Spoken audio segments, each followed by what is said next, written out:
On today's show, the Los Angeles Lakers give Anthony Davis the richest contract extension in NBA history. 3 years, $186 million. Was committing to an injury-prone Anthony Davis the right move for the Lakers? And what does this say about the future of the organization in any post-LeBron James Lakers era? It's all coming up right here at Locked On NBA. You are Locked On NBA, your daily NBA podcast. Part of the Locked On Podcast Network, your team every day. What's up and welcome to another edition of Locked On NBA, the biggest stories with the local experts. I'm your host, Jackson Gatlin, also host of Locked On Rockets right here on the Locked On Podcast Network, your team every day. Now, today's episode is brought to you by FanDuel. Football season is about to kick off, and FanDuel is giving you the chance to win all season long, because right now, when you bet on a Super Bowl winner, you can get bonus bets every time they win in the regular season. Just pick any team to win the Super Bowl, and you'll get bonus bets for every single victory along the way. And you can use those bonus bets on spreads, player props, over-unders, and so much more. Right now, take a look at the odds of Super Bowl winners this season. Kansas City Chiefs at plus 600. Philadelphia Eagles at plus 800, the Buffalo Bills at plus 900, and then rounding out the top five, you got the Bengals and the 49ers at plus 1,000 a piece. So visit FanDuel.com/lockedon and start earning bonus bets with America's #1 sportsbook. That's FanDuel.com/lockedon.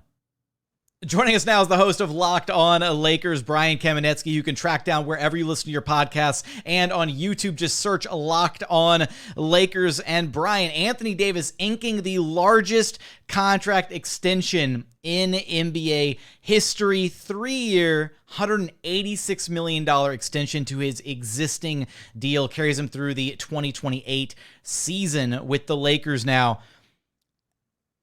They had this opportunity to do this extension, and they got it done on day one, the earliest possible time. They went out, and this didn't drag on. This didn't take a while to figure out. Are you shocked at how quickly this happened? I mean, only in the sense of like nothing in the NBA seems to happen on day one, because like guys are in Aruba or they're, somewhere, and like nobody seems to be in a particular hurry, because like, whereas you and I, if we thought somebody might be offering us $186 million, would sit exactly where we are, we wouldn't move because we might get hit by a bus, or a piano could fall on us or something like that, and we want to get that contract signed. These guys they live in a different world. But the Lakers have been signaling that this was going to happen, that they were not going to get this to the beginning of the season without at the very least, offering the extension to Davis. I don't think they put that out there unless they're fairly confident that AD wants to go ahead and get it done. Every sign pointed to this wasn't going to take long. I guess like the afternoon of the first day. But the flip side is like, there's not that much to talk about. If you want to give him the extension, you're willing to do it. If you're the Lakers, the number is the number. It's a max. I don't think you mess around with, let's see if we can get him for a little bit less. So it's like you just offer him the number, and if he, meaning Davis, is inclined to take the extension rather than play out this season, opt out, and sign a theoretically bigger deal, then you say yes, and the whole thing shouldn't be very complicated. I guess the more important question here is, was extending him the right move? Because this is a guy who has barely played over half of his available games over the last 3 seasons.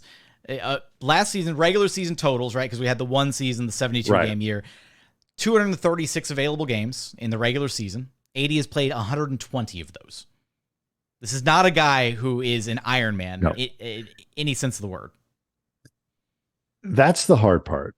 And I've really, because like the numbers get crazy now, right? Like, 65, 75, $85 million a year, whatever it's going to be. But it's important. It's important to remember that these are all percentages of the cap. It's not blanket numbers. And it's because we associate certain numbers with how the cap has looked in the past, that the 50s and 60s start to look kind of crazy.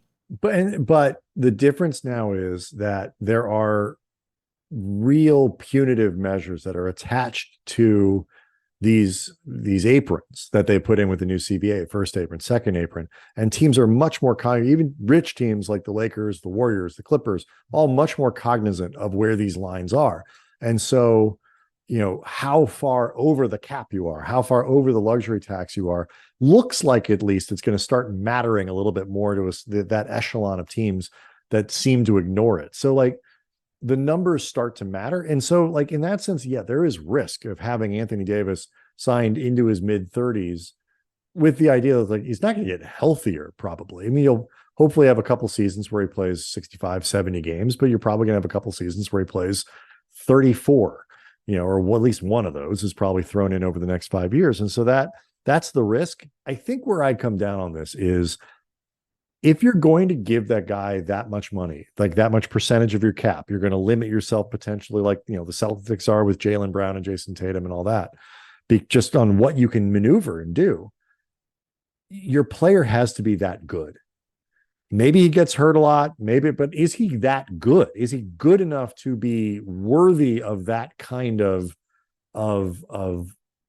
salary cap space? And I think the answer with Anthony Davis is unquestionably yes. He is arguably behind maybe Giannis, the best two-way player in the NBA.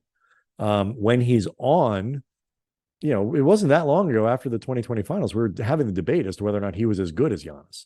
So, I mean, is he the fifth best player when is he the 10th best player? Is he the 11th? Somewhere in that range. So he's good enough. That to me is like, you can't pay the wrong guy that money on talent. And I think that's where teams could go wrong. And talent-wise, he's fine. He's excellent. And it feels like it gives them a bit more clarity about their future as well, because originally his contract, LeBron's contract were both lined up. I guess you had the ability, if the Lakers could have decided, right, especially when things were kind of going up in flames there for a little bit, just trying to figure out, okay, well, do you look at maybe moving on from one of these guys, right? Do you see what you might be able to get for trading a LeBron or trading an AD? Does this contract make it easier or harder to trade AD if it comes down to that? I think it's always better to know.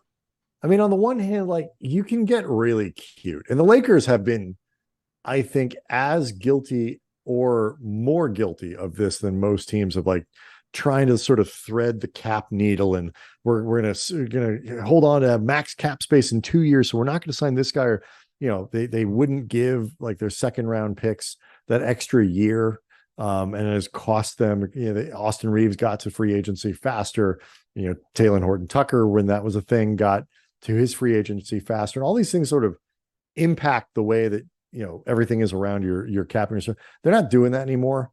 I feel like it is better to know LeBron's going to be this year, next year, maybe the year after that, and then realistically probably retires. Certainly not going to play more than, I couldn't think he's going to play more than 3 years. It gives them maybe a little bit of clarity for like that post LeBron era Lakers team. They know they have one of those guys. Like you need to have one of those guys. You need to really have two of those guys. And now you do. And as much as AD is a guy that I think is easy for other stars to want to come and play with because he'll play defense. He is an offensive player who, unless I guess if you're another big, has a skill set that is easy to work around. I feel like it's an appealing package for the Lakers. Is he the unquestionable A1 on a championship caliber team? I don't know. Maybe you need a guy who's as good or maybe slightly better, more consistent, different mentality, whatever. But like he's, like the roller coaster, like, are you tall enough to ride this ride? He's definitely tall enough. And what's your other option? Like if you let him go or you risk letting him go, you got to go find other guys. And where do you get them? Like these are hard players to find. So I just feel like if you have one, even if there's risk, you have to keep it, unless you're dealing with like extending James Harden at age, how old is he now? Like 33, something like that. 33. He'll be 34 at the start of the season. I think his birthday his birthday is this month. And doesn't strike me as the kind of player who's going to age well. Or you're worried about paying Dame, late into his 30s, $65 million. So like, okay, those are reasonable concerns. But, I think you got to feel pretty comfortable about the first 3.5, 4 years that the performance you're going to get from Anthony Davis when he's healthy will be elite. And if that's the case, you have to do this. Was extending AD the right move for the Lakers? How will the lifetime of this contract play out? What will it look like near the back end of the deal? You'll have us covered for all of that and more over at Locked On Lakers. Brian, I appreciate you stopping by Locked On NBA with me. Anytime. Thanks.